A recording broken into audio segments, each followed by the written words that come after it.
Hello guys, இது வந்து பார்த்தீங்கன்னா ஒரு சூப்பரான கண்டென்ட்டோட உங்களை பார்க்க வந்திருக்கேன். என் கையில் வந்து 2 ரெகுலேட்டர் இருக்குது. ஒன்று லோ ப்ரெஷர் ரெகுலேட்டர், இன்னொன்று வந்து பார்த்தீங்கன்னா ஹை ப்ரெஷர் ரெகுலேட்டர். இப்போ காமனாக வீட்டில் வச்சுருக்க சிலிண்டரில் இந்த இந்த ரெகுலேட்டர் யூஸ் பண்ணுவோம்.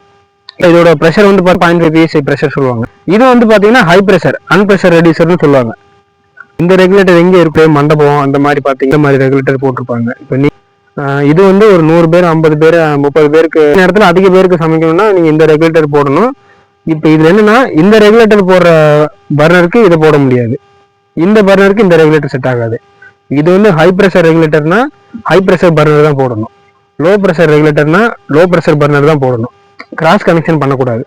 ஸோ இதை கொஞ்சம் அவாய்ட் பண்ணிக்கோங்க. ஒரு கஸ்டமர் என்கிட்ட என்ன கேட்டார்னா, இந்த மாதிரி என்கிட்ட இந்த ரெகுலேட்டர் எனக்கு வந்து ஃபெயிலியர் ஆயிடுச்சுங்க, இந்த மாதிரி ஹை ப்ரெஷர் ரெகுலேட்டர் இருக்கு, இதை நான் போட்டுக்கலாமா, வீட்டு பர்னருக்கு போட்டுக்கலாமா அப்படின்னு கேட்டாங்க. பண்ணவே பண்ணக்கூடாது. ஏன்னா இதோட டிசைன் வேற, இதோட டிசைன் வேற. இது வந்து அதிக பேருக்கு குறைஞ்ச நேரத்தில் சமைக்கிறதுக்காக இது வந்து அதிகமாக கேஸ் கன்சியூம் பண்ணும், இது வந்து லோ கேஸ் வந்து கன்சியூம் பண்ணும். சரி, பர்னரோட ஜெட்டை பொறுத்து இந்த வேரியேஷன் இருக்கும். உதாரணத்துக்கு 500 கிராம் யூஸ் பண்ணுற பர்னர்ஸும் இருக்குது ஒரு ஹவருக்கு, 300 கிராம் யூஸ் பண்ணுற பர்னர்ஸ் இருக்குது, 1 kg யூஸ் பண்ணுற பர்னர்ஸும் இருக்குது. ஹை ப்ரெஷர் பர்னரில் என்ன ஜெட் இருக்குதோ ஜெட்டை பொறுத்து இதோட யூசேஜ் மாறும்.